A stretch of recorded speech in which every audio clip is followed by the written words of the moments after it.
नमस्कार, जय हिंद। कैसे हैं आप सब? आई होप आप सभी अच्छे हैं और आप सबों की प्रिपरेशन बहुत अच्छे तरीके से हो रही है।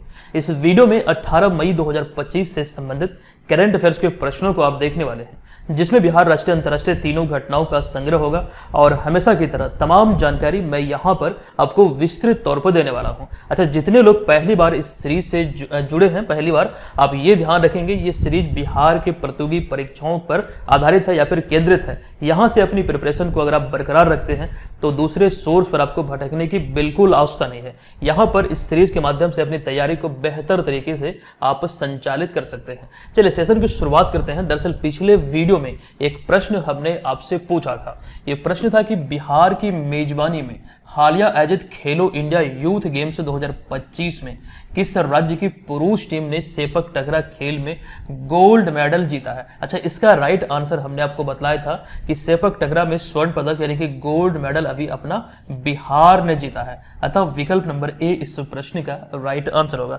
अच्छा, आपसे यह भी पूछा जा सकता है कि इस प्रतियोगिता में जो बिहार ने सेपक टकरा में गोल्ड जीता है वो किस राज्य को हराकर या फिर किस टीम को हराकर?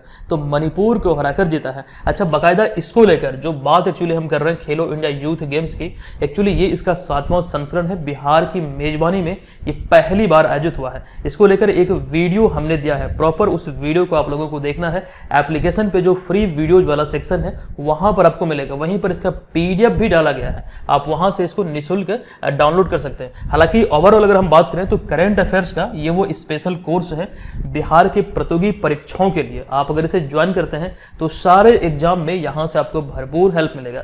इसमें डेली, मंथली और ईयरली बेसिस पर पीडीएफ मिलेगा जिसे आप प्रिंट कर सकते हैं। इसमें करंट अफेयर्स के बहुत सारे टेस्ट हैं, एक तो डेली बेसिस पर होते हैं, इसके अतिरिक्त और भी कई सारे टेस्ट हैं जो इसमें आपको देखने को मिलता है। यानी कि ओवरऑल करंट अफेयर्स की संपूर्ण तैयारी के लिए आप इस कोर्स को ज्वाइन कर सकते हैं। अच्छा, जो लोग पहली बार एप्लीकेशन डाउनलोड करेंगे ये कूपन कोड अप्लाई कीजिएगा NEW, यहां पर आपको एडिशनल डिस्काउंट देखने को मिल जाएगा। अच्छा, वीडियो शुरू करें उससे पहले एक जानकारी और भी आप सबों को दे दूं। रिसेंटली जो महत्वपूर्ण वीडियोज हमने आपको दिया है, जैसे कि अभी हाल ही में जो बिहार में पहली बार खेलो इंडिया यूथ गेम्स आयोजित हुआ, इसको लेकर एक सेपरेट वीडियो हमने दिया है, आप जरूर देख लीजिएगा। इससे पहले 38वें राष्ट्रीय खेलों को लेकर हमने बताया था, इसको लेकर एक वीडियो दिया है, ये देख लीजिएगा। और अगर हम बात करें मंथली करंट अफेयर्स की तो मार्च 2025 तक का आपको दिया जा चुका है। अच्छा, इससे पहले जो राजगीर में महिला एशियन हॉकी चैंपियंस ट्रॉफी आयोजित हुआ था 11 से 20 नवंबर तक, इसको भी लेकर बाकायदा चीजें हमने आपको बताया है। पूरी कंप्लीट इंफॉर्मेशन इन सारे वीडियोज में आपको मिल जाएगा, जहां से आगामी एग्जाम में अगर कोई भी प्रश्न बनता है तो निश्चित तौर पर एक अंक आपके हाथ में होगा। ये तमाम जो वीडियो अभी मैंने आपको दिखलाया, एप्लीकेशन पे जो फ्री वीडियोज वाला सेक्शन है वहां पर आपको मिलेगा, वहीं पर इसका पीडीएफ भी है, आप वहां से निःशुल्क डाउनलोड कर पाएंगे। चलिए अब यहां पर आज की इस क्लास की शुरुआत करते हैं पहले प्रश्न से। देखिए, पहला प्रश्न है कि बिहार की मेजबानी में हालिया आयोजित खेलो इंडिया यूथ गेम्स 2025 में बिहार कुल कितना पदक के साथ पदक तालिका में कौन सा स्थान हासिल किया है? एक्चुअली इसमें दो प्रश्न है, बिहार कुल कितना पदक जीता यानी कि इस पदक के साथ, कितने पदक के साथ पदक तालिका में कौन सा स्थान हासिल किया।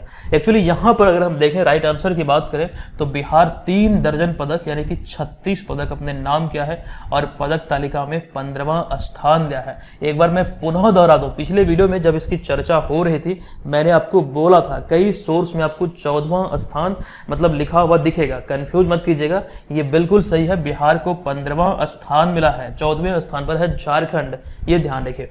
अब आगे आते हैं, आपको बता दूं यहाँ पर इसके बारे में जो कंप्लीट इंफॉर्मेशन हमने आपके बीच रखा है।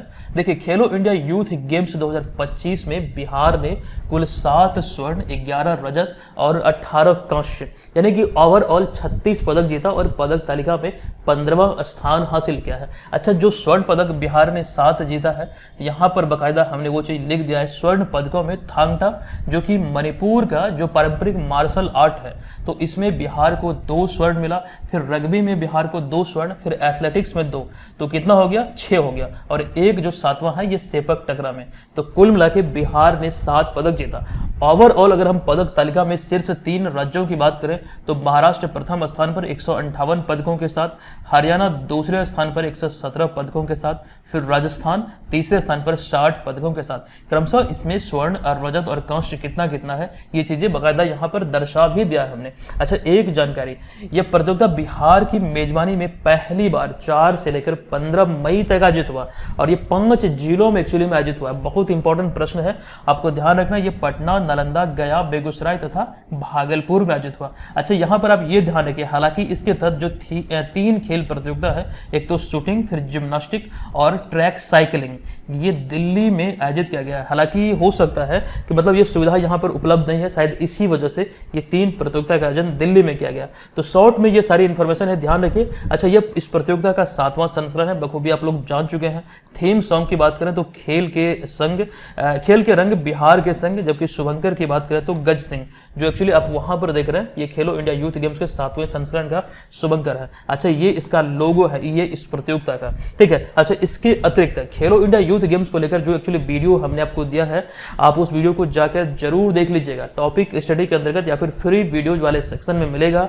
इसमें हमने बखूबी जो चीजें आपको पढ़ाया है, बतलाया है, उसको लेकर कुछ चीजें यहाँ पर आपके बीच हमने रखा है। देख लीजिए, ये तमाम इंफॉर्मेशन आपको यहाँ पर हमने दिखलाया। जैसे कि शुभंकर की अगर हम बात करें तो ये शुभंकर जो ये हाथी की शक्ति और शेर के दिल का प्रतीक है।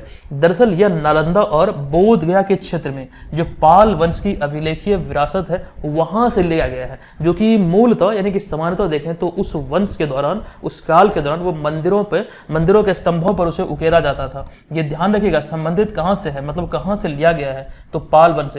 ये चीजें हमने आपको बतलाया था। अच्छा, इसके अतिरिक्त शीर्ष राज्यों को लेकर और खेलो इंडिया कार्यक्रम की शुरुआत कब हुई थी, तो 2017 में। किस उद्देश्य से, तो देश की संस्कृति को यानी कि खेल संस्कृति को पुनर्जीवित करने के उद्देश्य से, ठीक है। बिहार को लेकर यह लिखा गया 36 पदकों के साथ 15वें स्थान पर रहा। अच्छा, इसके अतिरिक्त बिहार ने विभिन्न खेलों में कुल मिलाकर 12 खेल प्रतियोगिता में बिहार ने पदक जीता है, और पदकों की संख्या कितनी है, ये 36 है। कौन कौन सा मतलब खेल में पदक कितना मिला है वो चीजें यहाँ पर हमने दर्शा दिया है। अच्छा, इसको लेकर एमसीक्यू भी हमने करवाया था, 21 एमसीक्यू हमने इस वीडियो में आपको दिया था, जो स्पेशल है यानी खेलो इंडिया यूथ गेम्स के इस वीडियो में। तो हम उम्मीद करते हैं कि आप लोग इस वीडियो को जरूर देखेंगे, ठीक है। अब यहाँ पर ध्यान दीजिएगा, दूसरा प्रश्न आपके बीच है कि मणिपुर के पारंपरिक मार्शल आर्ट थांगटा में कुल 8 स्वर्ण पदकों के साथ या फिर स्वर्ण पदकों में से मणिपुर ने सर्वाधिक 3 स्वर्ण जीता। कुल मिला के इस कैटेगरी में देखें, इस खेल में देखें तो कुल 8 स्वर्ण पदक था, जिसमें कि सर्वाधिक मणिपुर ने 3 अपने नाम किया। इसके बाद बिहार और असम की बात करें तो 2-2, जबकि मध्य प्रदेश ने 1 स्वर्ण पदक जीता। अब इसी में हमने प्रश्न पूछा है कि बताएं कि बिहार यह स्वर्ण पदक निम्न में से, या फिर बिहार को यह स्वर्ण पदक निम्न में से किसने दिलाया, ये एक्चुअली यहाँ पर प्रश्न है। अच्छा, ये भी प्रश्न उसमें हमने बाकायदा आपके बीच रखा है। फिलहाल यहाँ पर इसका राइट जो आंसर है, जो 2 स्वर्ण पदक की हम बात करें तो उपयुक्त ए और बी दोनों, यानी कि प्रिय प्रेरणा जो कि सुपौल की है और माहिका कुमारी जो भागलपुर की है, इन दोनों ने थांगटा मार्शल आर्ट में बिहार को 2 स्वर्ण पदक दिलाया है, ठीक है। तो विकल्प नंबर डी फाइनल आंसर यहाँ पर हो जाएगा। अब हम चलते हैं यहाँ पर तीसरे प्रश्न पे। देखिए, तीसरा प्रश्न है कि केंद्र सरकार द्वारा भारतीय खाद्य निगम यानी कि एफसीआई के भंडारण से या फिर भंडार से, यहाँ पर ध्यान रखना कि एथेनॉल उत्पादन के लिए कुल कितने लाख टन चावल की मंजूरी दी गई या फिर स्वीकृति प्रदान की गई है। जो भारतीय खाद्य निगम है उसके भंडारण से चावल को लेकर जो एथेनॉल का उत्पादन होता है, तो इसको लेकर कितने टन चावल का खास करके स्वीकृति प्रदान किया गया है। राइट आंसर होगा 28 लाख टन, यानी कि विकल्प नंबर ए इस प्रश्न का यहाँ पर राइट आंसर हो जाएगा। आइए संबंधित तथ्यों को एक एक करके देख रहे हैं। जो अभी हाल ही में मंजूरी मिली है, यहाँ पर ध्यान रखिए कि भंडारण से कुल 28 लाख टन चावल के लिए एथेनॉल उत्पादन के लिए ये मतलब मंजूरी दिया गया, इसमें मतलब प्रदान किया गया है, मंजूरी प्रदान की गई है। अब यहाँ पर देखिएगा, इसके साथ ही एथेनॉल आपूर्ति जो वर्ष 2024-25 के लिए है, इसका जो आवंटन है जो बढ़कर अब 28 अगर ऐड करेंगे तो ये बढ़कर हो जाएगा 52 लाख टन। ये इसमें आंकड़ों में ये विशेष विशेष तौर पर आपको ध्यान रखना है। अच्छा, यहाँ पर आगे अगर हम बात करें तो यह पहल जो है ये एथेनॉल मिश्रित पेट्रोल कार्यक्रम जिसकी शुरुआत 2003 में की गई है, इसके तहत किया गया, जिसका उद्देश्य जो है ये पेट्रोल में एथेनॉल को मिश्रित कर कार्बन उत्सर्जन को कम करना, जैव ईंधन और स्वच्छ ऊर्जा को बढ़ावा देना है। अच्छा, इस चीज को समझिएगा, उससे पहले एक पॉइंट ये बता दें कि केंद्र सरकार द्वारा वर्ष 2030 तक पेट्रोल में 30% एथेनॉल को मिलाने का लक्ष्य तैयार किया गया है। एक चीज ध्यान दीजिएगा, आपने देखा होगा खास करके खुले में जो खुदरा विक्रेता है जो पेट्रोल सेल करते हैं चौक चौराहों पे, गांव देहात आदि में, डब्बे में जब वो पेट्रोल आप देखते होंगे तो आपको लगता होगा एक्चुअली में कि पहले की तुलना में पेट्रोल का जो रंग है वो थोड़ा परिवर्तित हो रहा है। तो एक्चुअली रीजन यही है कि उसमें एथेनॉल का मिलावट हो रहा है और 2030 तक इसे बढ़ाकर 30% किया जाने का लक्ष्य है। और ये सभी चीजें क्यों हो रही है, यहाँ पर हमने लिख दिया है कि कार्बन उत्सर्जन को कम करने की दिशा में, साथ साथ स्वच्छ ऊर्जा को बढ़ावा देने की दिशा में, यानी कि नेट जीरो का जो लक्ष्य है 2070 तक का भारत सरकार का, उसे पूरा करने में एक मील का पत्थर साबित होगा। मतलब यही सारी चीजें उसी को ध्यान रखते हुए संचालित हो रही है। आई होप कि यहाँ पर ये चीजें क्लियर है। अच्छा, एथेनॉल की बात हुई तो एक महत्वपूर्ण जानकारी बिहार को लेकर ये दे दूं कि बिहार एथेनॉल नीति को पेश करने वाला भारत का पहला राज्य है। इस नीति को 2021 में लागू किया गया था, जिससे बिहार में एथेनॉल उत्पादन को बढ़ावा मिला है और इसके तहत पूर्णिया में एक एथेनॉल प्लांट का भी उद्घाटन किया गया था। ये चीजें हमने इसी सीरीज में बताया था जब इसका उद्घाटन हुआ था। तो यहाँ पर फिलहाल इतनी जानकारी ध्यान रखिए। अब हम चलते हैं अगले प्रश्न पे। देखिए, चौथा प्रश्न है कि बौद्ध धर्म के पहले मुख्य न्यायाधीश के रूप में इनमें से किन्हें भारत के 52वें मुख्य न्यायाधीश के रूप में नियुक्त किया गया, जो एक्चुअली बौद्ध धर्म से संबंधित है। और विकल्पों में अगर हम यहाँ पर ध्यान दें, राइट आंसर हो जाएगा विकल्प नंबर सी, यानी कि जस्टिस BR गवई। ये क्रम के दृष्टिकोण से भारत के 52वें मुख्य न्यायाधीश हैं। तो विकल्प नंबर यहाँ पर कौन सा सही होगा, विकल्प नंबर सी। अब आइए संबंधित तथ्यों को हम यहाँ पर देखते हैं। देखिए, जस्टिस BR गवई भारत के 52वें मुख्य न्यायाधीश बने हैं। इन्हें आप यहाँ पर तस्वीर में देख सकते हैं। आपको बता दूं कि वे बौद्ध धर्म को मानने वाले पहले और अनुसूचित जाति समुदाय से आने वाले दूसरे मुख्य न्यायाधीश हैं। अच्छा, उनका जो कार्यकाल है भारत के मुख्य न्यायाधीश के रूप में अगले 6 माह का होगा, यानी कि वे 23 नवंबर 2025 को सेवानिवृत्त हो जाएंगे। रिटायरमेंट वो मतलब जो डेट है वो इनका 23 नवंबर 2025 है। देखिए, यहाँ पर एक पॉइंट आपको बता दूं इनके बारे में कि इनका जन्म 24 नवंबर 1960 को महाराष्ट्र के अमरावती में हुआ था और वे 2003 में मुंबई हाई कोर्ट के अतिरिक्त जज, फिर 2005 में अस्थायी जज नियुक्त हुए थे। लेकिन एक पॉइंट यहाँ पर इनसे संबंधित ये इंपॉर्टेंट है कि वे जम्मू कश्मीर में, जो जम्मू कश्मीर से अनुच्छेद 370 को खत्म किया गया था, तो ये जो फैसला सुनाया गया था, इस मामले में जो फैसला आया था उसके ये खास करके मतलब वो जो संविधान का जो पीठ था उसका ये हिस्सा रहे थे। तो ये चीज समझिएगा। अच्छा, धारा 370 या फिर अनुच्छेद 370 की हम बात करें, यहाँ पर एक्चुअली में आर्टिकल 370 की हम एक्चुअली बात कर रहे हैं, तो यहाँ पर ये जो पॉइंट है आपके एग्जाम पर्पज से बहुत इंपॉर्टेंट है। इसको लेकर कई बार हमने डिस्कस भी किया है, बाकायदा इस सीरीज में हमने आपको पढ़ाया भी है। तो यहाँ पर शॉर्ट में रिवीजन पर्पस से कुछ पॉइंट आपके बीच हमने रखा है जो मुझे इंपॉर्टेंट लगा है। देखिए, 17 अक्टूबर 1949 को जम्मू कश्मीर में धारा 370 लागू किया गया था। ये तिथि ध्यान रखिएगा, कब, तो 17 अक्टूबर 1949 को। संविधान के भाग 21 में धारा 370 के बारे में वर्णन मिलता है। हालांकि 5 अगस्त 2019 को धारा 370 के प्रावधानों को समाप्त करते हुए जम्मू कश्मीर और लद्दाख को भारत का 2 नया केंद्र शासित प्रदेश घोषित किया गया है। तो ये चीजें यहाँ पर खास करके इसमें जो मुझे इंपॉर्टेंट लगा है वो डेट है। ये डेट आपको जरूर ध्यान रखना है, कब 2 केंद्र शासित प्रदेश बनाया गया, 5 अगस्त 2019 को। ठीक है, तो ये चीजें आई होप कि यहाँ पर क्लियर है। अब हम चलते हैं अगले 5वें नंबर प्रश्न पे। देखिए, प्रश्न है कि निम्नलिखित में से किस राज्य सरकार के द्वारा कैबिनेट की बैठक की जानकारी साझा करने के लिए अंकिता नामक एक AI एंकर पेश किया गया है। ये अभी हाल ही में पेश किया गया है असम सरकार के द्वारा। अतः विकल्प नंबर ए यहाँ पर इस प्रश्न का राइट आंसर हो जाएगा। देखिए, असम के मुख्यमंत्री हेमंत बिस्वा शर्मा द्वारा कैबिनेट बैठक की जानकारी साझा करने के लिए हाल ही में अंकिता नामक एक AI एंकर पेश किया गया है। देखिए यहाँ पर आप देख सकते हैं, ये एआई एंकर है जिनकी तस्वीर को आप यहाँ पर देख रहे हैं। ध्यान रखिएगा, इस पहल का जो उद्देश्य है ये सरकारी संचालन को आधुनिक और डिजिटल बनाना है। जो डिजिटलीकरण की दुनिया है इसको लेकर ये चीजें की जा रही है। आपको ध्यान रखना है कि असम सरकार द्वारा अभी हाल ही में ये एआई एंकर पेश किया गया है। अच्छा, इसके अतिरिक्त आपको ये भी ध्यान रखना है, इससे पहले भी असम के गुवाहाटी में आयरिस नामक एआई शिक्षिका और साथ ही 2024 में एआई कृषि और एआई भूमि नामक या फिर इस नाम से 2 एआई एंकर लॉन्च किए गए थे। ये यहाँ पर ध्यान रखें। अच्छा, आपको बता दूं कि भारत की पहली एआई न्यूज एंकर कौन है, उसको लेकर यहाँ पर जानकारी हमने रखा आपके बीच। देखिए, सबसे पहला पॉइंट इसमें है कि इंडिया टुडे ग्रुप ने 2023 में सना नाम से भारत की पहली एआई एंकर पेश किया था। हालांकि भारत की पहली एआई न्यूज एंकर की बात करें तो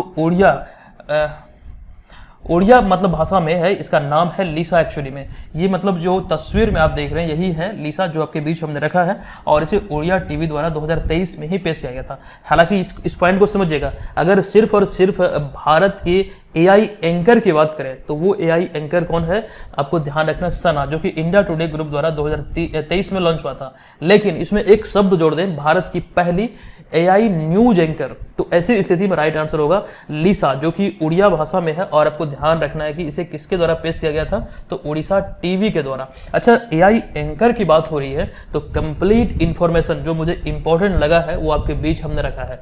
देखिए, 2023 में सना खबरों में था, उसके बाद 2023 में ही लिसा, और फिर सौंदर्या जो कि कन्नड़ भाषा से संबंधित है, और आपको ध्यान रखना है इसके अतिरिक्त एक और माया जो कि तेलुगु भाषा से संबंधित है। यहाँ पर बाकायदा हमने भाषा भी लिख दिया। ये सना जो है ये हिंदी का, जो कि आपको ध्यान रखना है इंडिया टुडे द्वारा इसे लॉन्च किया गया था। तो भारत में इस समय जो पॉपुलर एआई न्यूज एंकर हैं, मतलब जो लॉन्च हुए हैं शुरू में, वो चीजें यहाँ पर आपके बीच हमने रखा है। ठीक है, चलिए, ये तमाम चीजें आपको पीडीएफ में मिलेगा, ये सभी इंपॉर्टेंट है। पीडीएफ आप लोग जो करंट अफेयर्स का कोर्स है वहां से डेली बेसिस पर प्राप्त कर सकते हैं।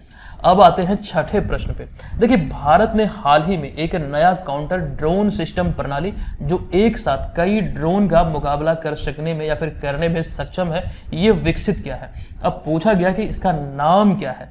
ध्यान दीजिए, इसका नाम है भार्गवास्त्र, यानी कि विकल्प नंबर सी इस प्रश्न का राइट आंसर होगा, भार्गवास्त्र। अब आपको बता दूं कि हाल ही में, यानी भारत ने हाल ही में एक नए काउंटर ड्रोन सिस्टम प्रणाली भार्गवास्त्र विकसित किया है। इसे solar defence and aerospace limited द्वारा तैयार किया गया है। इसका निर्माता कौन है ये भी इंपॉर्टेंट हो जाता है। अच्छा, आगे इसकी विशेषताओं के बारे में हम बात करें। एक्चुअली यहाँ पर आप तस्वीर में इसको देख रहे हैं जो अभी खबरों में है। अच्छा, इसमें अगर हम इसकी विशेषताओं की बात करें तो इसका रडार जो सिस्टम है ये 6 से लेकर 10 किलोमीटर दूर के हवाई खतरों का मिनट भर में पता लगा सकता है। इसको भांप लेता है 6 से लेकर 10 किलोमीटर तक का, ये इसका रेंज है। लेकिन एक्चुअली यहाँ पर समझना यह है कि 2.5 किलोमीटर यानी कि 2.5 किलोमीटर तक की दूरी तक आने वाले छोटे ड्रोन का पता लगाकर उसे हवा में नष्ट कर सकता है। देखिए, एक्चुअली जो आकलन है वो 6 से 10 किलोमीटर के दायरे में हो जाता है, लेकिन जो मारक क्षमता की बात अगर हम करें तो 2.5 किलोमीटर तक की दूरी तक आने वाले ये छोटे टाइप के जो ड्रोन है उसको नष्ट कर सकता है और हवा में ही नष्ट कर सकता है। अच्छा, इसमें माइक्रो रॉकेट लगा है जो कि 20 मीटर तक की घातक ड्रोन के झुंड को बेअसर कर सकता है। अब अगला पॉइंट है, यह एक साथ 64 गाइड माइक्रो मिसाइल दागने में सक्षम है और यह C4I यानी कि command control communication computer and intelligence से लैस है। यानी कि जो ड्रोन का झुंड होता है, छोटे ड्रोन जो खास करके खुफिया ड्रोन उसे कहा जाता है, जो कि हमला करने के पर्पज से नहीं बल्कि सूचना एकत्रित करने के पर्पज से आते हैं, और ऐसे ड्रोन पर यह हमला करने में सक्षम है और पलक झपकते हैं इसको तबाह कर सकता है। इसलिए यहाँ पर लिखा गया है कि यह इसमें माइक्रो रॉकेट लगा है जो कि 20 मीटर तक की घातक ड्रोन के झुंड को बेअसर कर सकता है और एक साथ 64 गाइड माइक्रो मिसाइल दागने में ये सक्षम है। एकदम सटीक निशाना लगेगा, इसलिए यहाँ पर गाइड शब्द का प्रयोग किया गया है। तो ये चीजें फिलहाल यहाँ पर आपको ध्यान रखना है इसकी विशेषताओं में। आइए अब आते हैं 7वें नंबर प्रश्न पे। निम्नलिखित में से किस क्रिकेटर को हाल ही में आईसीसी पुरुष प्लेयर ऑफ द मंथ अप्रैल 2025 के लिए चुना गया? पुरुष कैटेगरी का जो player of the month award है वो किन्हें मिला है? राइट आंसर होगा विकल्प नंबर सी, यानी कि मेहंदी हसन मिराज, जो कि बांग्लादेश के क्रिकेटर हैं, इन्हें मिला है अप्रैल 2025 के लिए। अब आपको बता दो कि ICC player of the month पुरुष और महिला दोनों श्रेणियों में खिलाड़ियों के उत्कृष्ट प्रदर्शन के लिए आईसीसी की तरफ से दिया जाता है, जो कि आईसीसी जो क्रिकेट की सर्वोच्च संस्था इसके द्वारा। अच्छा, बांग्लादेश के 27 वर्षीय खिलाड़ी मेहंदी हसन मिराज, जिन्हें आप यहाँ पर देख रहे हैं, इन्हें हाल ही में अभी मई 2024 में अप्रैल 2025 के लिए ICC men's player of the month के पुरस्कार से सम्मानित किया गया है या फिर चुना गया है। अच्छा, वे यह पुरस्कार जीतने वाले तीसरे बांग्लादेशी खिलाड़ी बने हैं या फिर तीसरे बांग्लादेशी क्रिकेटर बने हैं। ये रही बात यहाँ पर पुरुष वर्ग को लेकर। जबकि वहीं पर महिला वर्ग की बात करें तो महिला वर्ग में यह पुरस्कार स्कॉटलैंड की महिला क्रिकेटर कैथरीन ब्राइस, यहाँ पर आप इन्हें मेहंदी हसन मिराज और कैथरीन ब्राइस को देख रहे हैं, इन्हें स्कॉटलैंड मतलब ये रहने वाली है, इन्हें महिला वर्ग के लिए यानी कि ICC women's player of the month चुना गया है। अच्छा, इससे पहले 2025 में ही अगर हम बात करें भारत की दृष्टिकोण से, तो मार्च 2025 का ICC men's player of the month Shreyas Iyer को मिला था। इससे पिछला अगर देखें फरवरी 2025 का, तो ये शुभमन गिल को दिया गया था। अच्छा, ये चीजें यहाँ पर भी हमने आपके बीच रखा है। देखिए, मार्च की बात हम कर रहे हैं तो श्रेयस अय्यर को मिला पुरुष कैटेगरी में, फरवरी की बात करें तो शुभमन गिल को मिला, ये भारत के हैं। अच्छा, यहाँ पर वो कंप्लीट सोचिए 2025 को लेकर है, ध्यान रखेगा जनवरी, फरवरी, मार्च और अप्रैल। अब ये जैसे जैसे मंथ आगे बढ़ते जाएगा, घोषणा होती जाएगी, चीजों को आपके बीच हम रखते जाएंगे। और ये बहुत इंपॉर्टेंट टॉपिक है, एक प्रश्न यहां से बनने की संभावना, ये मैं नहीं बोल रहा हूं कि बनेगा ही प्रश्न, लेकिन संभावना जरूर है, ये ध्यान रखिएगा। यही सारे टॉपिक से तो प्रश्न पूछे जाते हैं, बस प्रिपरेशन बेहतर होगा तभी जाके आपको सफलता मिलेगी। अच्छा, जितने भी लोग घर बैठे रहकर 71वीं बीपीएससी प्रीलिम्स एग्जाम की प्रिपरेशन में लगे हैं, ये बीपीएससी का proper course BM online learning application पे संचालित हो रहा है। आप लोग इस कोर्स को ज्वाइन कर सकते हैं। इसमें तमाम study material, notes, current affairs, Bihar GK आदि सभी चीजें आपको इस प्रीलिम्स एग्जाम के लिए मिल जाएगा। 71वीं की हम बात कर रहे हैं, यहां से अपनी प्रिपरेशन को बेहतर तरीके से आप संचालित कर सकते हैं। अच्छा, यहां पर इसी कोर्स में टेस्ट सीरीज लॉन्च हुआ है, आप टेस्ट सीरीज को भी ज्वाइन करके घर बैठे अपनी तैयारी का आकलन कर सकते हैं। तो एप्लीकेशन पे ये कोर्स मिल जाएगा। इसमें भी एक ऑफर चल रही है, ऑफर की जानकारी आपको एप्लीकेशन पे ही मिलेगा। हजारों लोग इस कोर्स में हैं, आप भी ज्वाइन कर सकते हैं। आइए आते हैं 8वें प्रश्न पे। देखिए, निम्नलिखित में से किस सेवानिवृत्त आईएएस अधिकारी को संघ लोक सेवा आयोग यानी कि इसका अध्यक्ष नियुक्त किया गया है? यूपीएससी का, संघ लोक सेवा आयोग यानी कि यूपीएससी। अभी हाल ही में जो नियुक्त हुए, इनका नाम क्या है? राइट आंसर होगा अजय कुमार, यानी कि विकल्प नंबर ए। अब आपको बता दूं कि केरल कैडर के 1985 बैच के सेवानिवृत्त आईएएस अधिकारी अजय कुमार को हाल ही में संघ लोक सेवा आयोग यानी कि यूपीएससी के नए अध्यक्ष रूप में नियुक्त किया गया, जो आप इन्हें यहाँ पर देख रहे हैं। दरअसल वे 2027 तक यूपीएससी चेयरमैन के पद पर रहेंगे और उन्होंने प्रीति सूदन का स्थान लिया, जिनका कार्यकाल 29 अप्रैल 2025 को समाप्त हुआ है। अच्छा, इससे पहले वे अगस्त 2019 से 31 अक्टूबर 2023 तक भारत सरकार के रक्षा सचिव के रूप में कार्यरत थे, यानी कि इस पद पर वो सेवा दे रहे थे। तो ये रही बात यहाँ पर यूपीएससी के अध्यक्ष की। लेकिन बात यहाँ पर अगर हम करें बिहार लोक सेवा आयोग यानी कि बीपीएससी की, तो इसके अध्यक्ष वर्तमान में कौन है? तो परमार रवि मनु भाई है, ये ध्यान रखिएगा। अच्छा, संघ लोक सेवा आयोग के अध्यक्ष की जो नियुक्ति होती है, ये भारत के राष्ट्रपति द्वारा की जाती है और इनका कार्यकाल जो होता है सामान्यतः 6 वर्ष या फिर 65 वर्ष की आयु, इन दोनों में से जो भी पहले पूरा हो जाए तब तक का यह कार्यकाल इनका होता है। चलिए, 9वां नंबर प्रश्न है कि हाल ही में 15 मई 2025 को जम्मू कश्मीर में भारतीय सेना द्वारा हाल ही में कौन सा ऑपरेशन शुरू किया गया है? देखिए, यहाँ पर इस प्रश्न में कई सारे लोगों को कंफ्यूजन हो सकता है, इसलिए चीज़ों को कनेक्ट करके चीज़ों को डेली बेसिस पर मतलब पूरी निरंतरता के साथ इसे पढ़ना बहुत अनिवार्य हो जाता है। अगर मान लीजिए ये प्रश्न आपने नहीं देखा, मतलब सिर्फ ऑपरेशन सिंदूर जानते हैं, तो आप ऑपरेशन सिंदूर ही आंसर करेंगे। एक्चुअली इसका जो राइट आंसर है ये ऑपरेशन नादेर है। अच्छा, इससे पहले केलर भी ऑपरेशन संचालित हुआ, ये भी अभी हम आपको बतलाएंगे। इससे पहले संयुक्त जो मिशन था, जो एक सैन्य कार्रवाई के रूप में ऑपरेशन सिंदूर चलाया गया था। यहाँ पर आपको बता दूं इसका राइट आंसर है विकल्प नंबर सी, यानी कि ऑपरेशन नादिर। ये जवाबी खास करके हमले का जो खास करके एक प्रकार से प्रतिक्रिया था, यहाँ पर उस चीज को देख सकते हैं। देखिए भारतीय सेना इसके अतिरिक्त जम्मू कश्मीर पुलिस और केंद्रीय रिजर्व पुलिस बल द्वारा हाल ही में 15 मई 2025 को जम्मू कश्मीर का एक जगह है त्राल अवंतीपोरा, यहाँ के नादेर इलाके में संयुक्त अभियान ऑपरेशन नादेर शुरू किया गया। दरअसल ये ऑपरेशन संचालित या फिर शुरू कैसे हुआ, यहाँ पर ध्यान दीजिए। यह ऑपरेशन हालिया हुए आतंकी हमलों की प्रतिक्रिया में खुफिया सूचनाओं के आधार पर यहाँ पर चलाया गया था। ये मतलब खुफिया सूचना मिली थी कि यहाँ पर आतंकवादी छुपे हुए हैं, जिस वजह से ये ऑपरेशन संचालित किया गया। अच्छा, यहाँ पर आपको बता दूं इससे पहले एक ऑपरेशन और था। दरअसल ऑपरेशन सिंदूर की सफलता के बाद हाल ही में भारतीय सेना ने आतंकवाद के खिलाफ नया मोर्चा खोलते हुए ऑपरेशन केलर शुरू किया था। ये आपको हमने जानकारी दिया था, और इसके तहत भारतीय सेना ने 13 मई 2025 को कश्मीर के सोमपिया जिले के केलर के घने जंगलों में या फिर घने जंगल वाले इलाके में लश्कर तैयबा के 3 आतंकवादियों को मार गिराया था इस ऑपरेशन के तहत, ऑपरेशन केलर के तहत। ठीक है, तो ये चीज ध्यान रखिए। लेकिन वहीं पर ओवरऑल ऑपरेशन सिंदूर की हम बात करें, ध्यान रखिए पाकिस्तान के खिलाफ यह सैन्य कार्रवाई के रूप में 6 और 7 मई 2025 को चलाया गया था। हालांकि भारत 1965 से अब तक पाकिस्तान के खिलाफ 11 बार छोटे बड़े सैन्य कार्रवाई या फिर ऑपरेशन कर चुका है। इसको लेकर हमने जानकारी आपको दिया था, आपको बताया था। ये वो सारे 11 ऑपरेशन है। ऑपरेशन रेडल, एल्बेज, cactus lily, trident, python, Meghdoot, Vijay, Safed Sagar, strike, बंदर और सिंदूर, ये सभी ऑपरेशन पाकिस्तान के खिलाफ सैन्य कार्रवाई के रूप में चलाए गए हैं।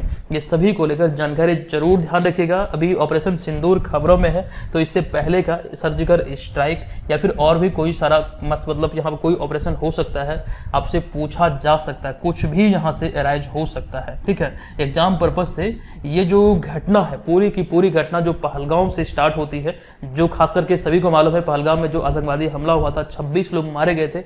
तो यहाँ पर इस पूरी की पूरी घटनाक्रम से मुझे लगता है कि एक प्रश्न किसी भी रूप में कहीं से भी कितना भी डीप में जाके पूछा जा सकता है। इसके लिए बखूबी तैयार रहिएगा।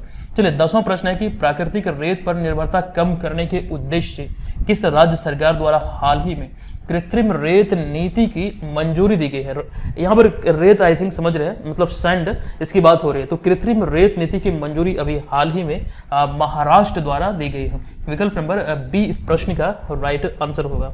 आपको बता दूं कि महाराष्ट्र सरकार द्वारा प्राकृतिक रेत पर निर्भरता कम करने के उद्देश्य हाल ही में 13 मई 2025 को कृत्रिम अर्थात एम सैंड नीति की मंजूरी दी गई है। इसे एम सैंड नीति भी आप बोल सकते हैं। ध्यान रखिए, आपको बता दूं कि कृत्रिम रेत नीति यानी कि एम सैंड नीति का जो उद्देश्य है, यह प्राकृतिक रेत पर निर्भरता जो उसको कम करना और इसके अत्यधिक दोहन से उत्पन्न पर्यावरण संकट को रोकना, जिस प्रकार से अवैध जो खनन होता है इसका, उसे रोकने का एक प्रयास है। इसलिए अभी हाल ही में कृत्रिम रेत नीति को मंजूरी दिया गया है। दरअसल आपको बता दूं, यहाँ पर ध्यान रखिए, पहाड़ों की खुदाई से प्राप्त पत्थरों और खदानों से निकलने वाले कचरे को क्रेशर की मदद से क्रश करके ये कृत्रिम रेत का निर्माण किया जाता है। अच्छा, इसको लेकर महाराष्ट्र सरकार ने जो नीति अभी पेश किया है, अब ये ध्यान रखें, महाराष्ट्र राज्य सरकार ने राज्य के सभी सरकारी और सार्वजनिक संस्थाओं को अपनी निर्माण परियोजनाओं में कृत्रिम रेत यानी कि एम सैंड का उपयोग करने की सलाह दी है। अभी आदेश नहीं दिया गया है, बल्कि ये सलाह दी गई है। जो बड़े बड़े सरकारी भवन है, जो सार्वजनिक संस्था आदि है, उसके निर्माण पर ये चीज ध्यान रखें। अच्छा, इसके लिए सरकार की ओर से कृत्रिम रेत निवेश, ब्याज सब्सिडी, बिजली दरों पर सब्सिडी, औद्योगिक प्रोत्साहन अनुदान जैसे प्रोत्साहन दिए जाएंगे। साथ ही इस नीति को सख्ती से लागू करने के लिए जिला स्तरीय समितियां भी गठन की जाएगी या फिर गठित की जाएगी। ये सारी चीजें बाद में संचालित होगी। ठीक है, मूल उद्देश्य यहाँ पर यही है, जो इसका खनन होता है, जो अवैध खनन से जो पर्यावरण को नुकसान पहुंचता है, इसे रोकने का एक प्रयास है। और इसी के लिए अभी हाल ही में एक कृत्रिम रेत नीति को या फिर एम सैंड नीति को महाराष्ट्र ने मंजूरी दिया है। अच्छा, अगला प्रश्न, हाल ही में भारत की प्रादेशिक सेना के लेफ्टिनेंट कर्नल की मानद रैंक से निम्नलिखित में से किस भारतीय खिलाड़ी को सम्मानित किया गया है। अच्छा, अब तक ये सूबेदार के सम्मान से मतलब उपाधि से सम्मानित थे ये, लेकिन अभी हाल ही में इन्हें आपको ध्यान रखना लेफ्टिनेंट कर्नल की मानद उपाधि से सम्मानित किया गया है। तो गोल्डन बॉय नीरज चोपड़ा इस प्रश्न का राइट आंसर हो जाएगा। अच्छा, इससे पहले आपको ध्यान रखना महेंद्र सिंह धोनी को इस सम्मान से सम्मानित किया जा चुका है। अच्छा, इसको लेकर कल वाले वीडियो में हम डिटेल में चर्चा करेंगे। आज यहाँ पर हमने एक्सप्लेनेशन इसको लेकर नहीं रखा है। 12वें प्रश्न पे आते हैं। अनीता आनंद हाल ही में यानी मई 2025 में किस देश की पहली हिंदू विदेश मंत्री नियुक्त की गई है? ध्यान रखिए, इसका राइट आंसर है विकल्प नंबर ए यानी कि कनाडा की। तो यहाँ पर आज के इस वीडियो में हमने 12 महत्वपूर्ण करंट अफेयर्स जो थे, देखिए बहुत सारे जगहों पर आपको बहुत सारे करंट अफेयर्स पढ़ाए जाते हैं, लेकिन उसमें कुछ चीज़ें ऐसी होती है कि जो रिलेवेंट नहीं होते हैं, जो मतलब एग्जाम में नहीं पूछा जा सकता है। आप एक प्रॉपर एग्जाम की प्रिपरेशन में लगे हैं, समय का बहुत महत्व है। अब यहाँ पर जितना जरूरी ये होता है कि हम क्या पढ़ें क्या ना पढ़ें, बीपीएससी जैसे एग्जाम में, बिहार एसआई जैसे एग्जाम में आपको ये भी ध्यान रखना है, उतना ही जरूरी ये भी है कि हम किस चीज को ना पढ़ें, क्योंकि वो हमारा समय व्यर्थ करेगा। जो महत्वपूर्ण प्रश्नों का संग्रह होता है वो आपके बीच इस सीरीज में हम लाते हैं, और परिणाम यही रहता है कि यही सारे प्रश्न एग्जाम में हमें देखने को मिलता है। अभी पिछले 2-3 वर्षों में जितने भी एग्जाम आयोजित हुए हैं, 95% से ऊपर हमारे मटेरियल से प्रश्न बने हैं। जो लोग प्रॉपर प्रिपरेशन में लगे हैं वो लोग बताएंगे। अच्छा, जो लोग प्रिपरेशन अच्छी तरीके से किए, कई जगहों पर उनका जॉब भी हो गया है। अगर आप में से कोई ऐसे हैं और 71वीं बीपीएससी एग्जाम की प्रिपरेशन में लगे हैं, खास करके बीपीएससी टीआरई में क्वालिफाई किए हैं, जॉब कर रहे हैं और 71वीं की प्रिपरेशन में लगे हैं, आप लोग कमेंट करके जरूर बताइएगा, ठीक है। चलिए, एक प्रकार से मोटिवेशन मिलेगा। अब यहाँ पर आज की इस वीडियो के प्रश्न की हम बात करें तो बिहार के मुख्यमंत्री नीतीश कुमार द्वारा हर साल 13 मई को किनकी पुण्यतिथि को राजकीय सम्मान समारोह के रूप में मनाने का फैसला किया गया है? वो विस्तृत तौर पर तमाम जानकारी हमने इसको लेकर आपको बताया है। आप लोग हमें बताइएगा इसका राइट आंसर क्या होगा। अच्छा, करंट अफेयर्स का यही वो कोर्स है जो आप लोगों को एप्लीकेशन पे जाके ले लेना है। इसमें आपको बेनिफिट मिलेगा। टेस्ट सीरीज जो लॉन्च हुई, यही वाले कोर्स में लॉन्च हुई है। कूपन कोड वेलकम अप्लाई कीजिएगा, 299 में आप इसे ले सकते हैं। इसमें करंट अफेयर्स का तमाम मटेरियल मिल जाएगा, हमारे जितने भी नोट्स हैं वो सभी मिल जाएंगे, बिहार जीके आदि सब आपको मिलेगा। इसमें एडिशनल रूप में टेस्ट सीरीज मिलेगा, इसी में लॉन्च हुआ है, जिसका आप भरपूर लाभ उठा पाएंगे। तो हम मिलते हैं आपसे नेक्स्ट वीडियो में, तब तक के लिए धन्यवाद। ये वीडियो कैसा लगा कृपया आप लोग जरूर बताइएगा। धन्यवाद, जय हिंद।